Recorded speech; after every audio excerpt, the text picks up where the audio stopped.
Well, hello everybody, and welcome to my presentation, which is going to be a little less colorful than what my colleague Inge just showed you. So I'm going to be talking to you about our adventures here at Geographics in grayscale mapping. So first, a little bit about myself. I'm Hans. I'm the owner of Geographics, and I started that back in 2004. I've been a cartographer since 1997. I've been a NACIS member since 2005, and I've been a long-time board member. I've also been a longtime partner and power user of both Avenza and Safe Software. Geographics is currently a team of 3, so apart from myself, it's my colleagues Inge and Veerle helping me out with all kinds of stuff, making maps and helping our customers work with the software that we sell them. So let's talk about Grayscale Maps. So over the past couple of years at Geographics, we've often been asked to produce grayscale maps for different kinds of publications. And at first, we sort of went in without really much of a plan, but we've sort of developed our standards, our workflow in creating good-looking grayscale maps, and grayscale maps that can actually convey the information that our clients want to convey. So in our experience, and this may of course be very different from your own experience, in our experience, these maps are often made for academic publications.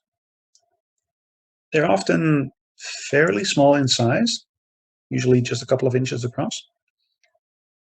They quite often have a very, very high density of information, and they cover some really esoteric and historical subjects, some really far out different things, which kind of always involves hard to find source data or reference materials. We often have to spend a lot of time looking at or looking for the correct reference materials. And finally, in our experience, word of mouth is a really, really big driving factor in getting those jobs to us. So here's just one example of one of those historical and quite esoteric subjects. This is a map that we've produced a couple of years ago, showing the dew line, the distance early warning line of radar stations throughout northern Canada and Alaska to warn of impending Soviet missile attacks. So the workflow that we use for producing these maps, it's pretty much entirely within Avenza's Map Publisher and Adobe Illustrator. And we use open data, mostly natural earth, whenever we can, of course, depending on scale requirements. The reference materials that we get from our clients and our authors, they tend to be of rather varying quality. Some of them are really, really good, and some of them are not so good. And it often involves a lot of communication back and forth between us and the client or the author to just make sure that we actually get the right message. I'm going to be showing you a couple of examples and telling you a little bit about them, of work that we've done in the past. So this is one of the maps that it all started out with. I think this one was back in 2011. And this is for a researcher who was then at the University of Strasbourg in France. And it's showing the political situation of Antarctica between the 1950s and 1970s. So some of the things that I learned, apparently back then, the British claim at Antarctica was governed as being the Falkland Islands dependencies, even though the Falkland Islands weren't actually part of that area.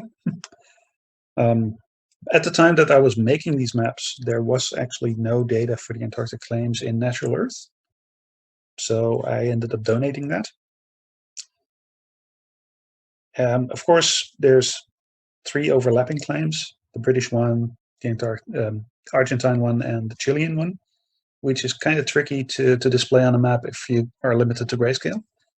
And also the Norwegian claim is actually not defined with a northern and southern boundary. So it's kind of assumed to go all the way to the pole, but it's never actually officially specified.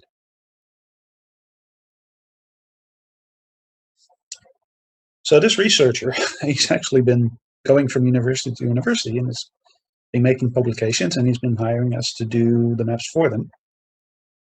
And so a few years later, he was at University of Manchester, and he was writing a book or contributing to a book about surveillance and geoscience during the Cold War. And we've produced a couple of maps for that volume, including these two showing the bathymetry around Gibraltar and in the area between Greenland, Iceland, and the UK. Now, this was when it was printed, when we actually got the book, this was a little bit of a learning experience, because we realized that the 5 different bathymetry classes that we created, they didn't really come out that well in print. It was printed a lot darker than we thought it would be. So the distinction between some of those classes was really, really hard to see in print. I mean, it was visible, but it wasn't as nice as I hoped it would be. So this was one of our very first big learning experiences. Never use too many different shades of gray in the same map, unless you specifically ask for it and get the okay from the press.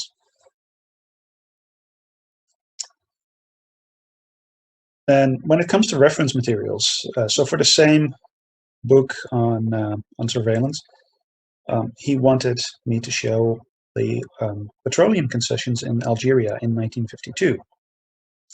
And the only thing he had as reference map was that photo of a folded out map.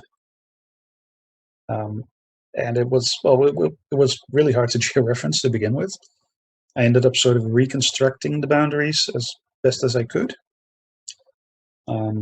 Even boiling it down to what we really needed to show, there was a lot of stuff that needed to be shown, a lot of different regions, and only being able to use grayscale really, well, it was really a struggle for me, and I'm not actually sure whether this is the best way to show it, to be honest. This is what I did, and I'm curious to see if anybody has any different suggestions for this one. Another tricky thing that we needed to add here was the border of Spanish Morocco. Fortunately, being able to find a 1952 reference map on the David Ramsey map collection, which I was able to georeference correctly, did help out with that one. Then through word of mouth, we got in touch with another researcher who was doing a lot of work on the Netherlands in the 17th century, including a general overview map, which you can see on the right, as well as a series of maps of the Netherlands and its various struggles against Spain and England around the same time. This particular map on the left is showing all of the battles of the First Anglo-Dutch War, so this would be 1650s, and what the wind conditions were at the time, and of course who won. Some of those battle locations were pretty hard to nail down, but we managed. And of course, this is a very interesting period in the history of the Netherlands, because not only did the territory change quite a bit, but also the coastline. And so fortunately, we were able to find some historic data. And between that and some reference maps that we could find, we were able to reconstruct what the coastline of the Netherlands would have looked like around that time. Another one that came in through word of mouth. This is a map that we've done for UMIA. I'm mispronouncing that terribly. UMIA University in Sweden. And researchers there needed some overview and some detailed maps of Greenland. Trying to find data for those kinds of areas, it's not easy, especially not if you want something high detail. And in this case, Wikipedia actually is a very good source of at least of locations of things, because every Wikipedia page has which is showing a location, has a little link that leads to a page where you can actually get the coordinates of that thing. And so that's where we were able to find the location of the town on Disco Island. Of course, double checking it on the satellite images, and there is in fact an abandoned town right there.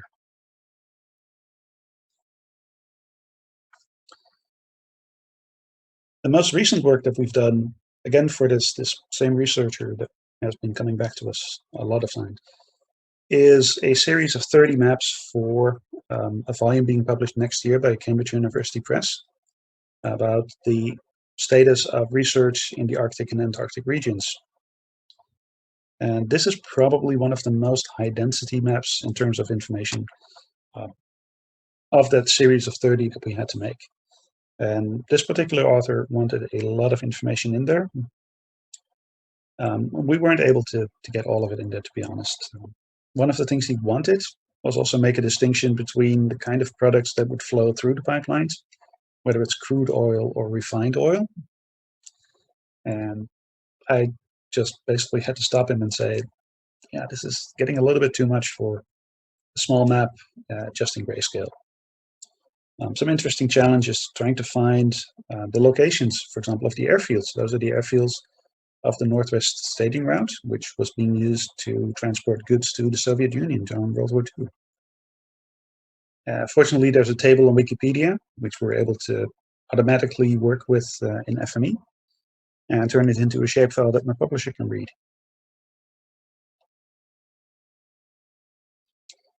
For the same publication, we also need to show the state of knowledge of the Antarctic coastline at various points in history. And basically, we had to work with a lot of historic reference maps and look at whatever was on there, trying to georeference them, and sort of add that to the small multiples and show exactly what, at various points in time, people thought of the Antarctic coastline and what it looked like. Again, tricky one to make. One offshoot of that work for Cambridge University Press is that one of the authors that we worked with, then commissioned us to do a series of 6 maps showing the entire route of Franklin's lost expedition to the Arctic. So this is literally starting out in London, all the way up to the point where he abandoned the ships and then the further searches for where he was. Fortunately, this allowed us to work with the David Ramsey map collection and get some really, really, really nice maps out of that one. So here, the course of the River Thames on the map on the left has been digitized from this reference map from 1852. And the street pattern of central London, you're able to get off of this 1866 map by Stanford. And to me, as somebody who's been to London quite a lot, it's really amazing to see that back then, parts that we consider to be almost downtown London were, well, basically empty fields back then. And it's a gorgeous, gorgeous map to look at in detail. The last map of that series, showing where Franklin ended up in the Arctic, where he deserted his ships, where the wrecks were found, and also the speculated routes that the people searching for him thought that he might have taken. And this is again an example of communication back and forth with the author, and specifically about the style of the arrows. He wanted something that showed uncertainty because they were speculated routes. So we tried doing something with a gradient fill in the arrows, but it didn't really work out. And in the end, we settled on this, and the author was very happy with it. Every now and then, I still do maps for the Fix Wiki Maps project. And a few years ago, I just happened to come across a page on Viking ring fortresses, which had a map on it. And the page listed 7 of them. The map had a caption saying, 6 of the 7 fortresses are shown on this map. Well, that won't do. So I made this map to replace it. And one thing led to another. And I think about a year and a half ago, I was approached by somebody asking if I could make him a map like that. And it turned out to be the author of a historical fiction novel, which was published a few months ago. And so my map is now in a historical fiction novel set in the Viking Age, which is really cool.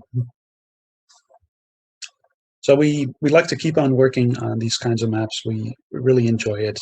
It's always a challenge. They're never easy, but we like the hard bits. So thank you very much. And if you have any questions, I'll be around in Slack later on, or you can reach me at any of those methods.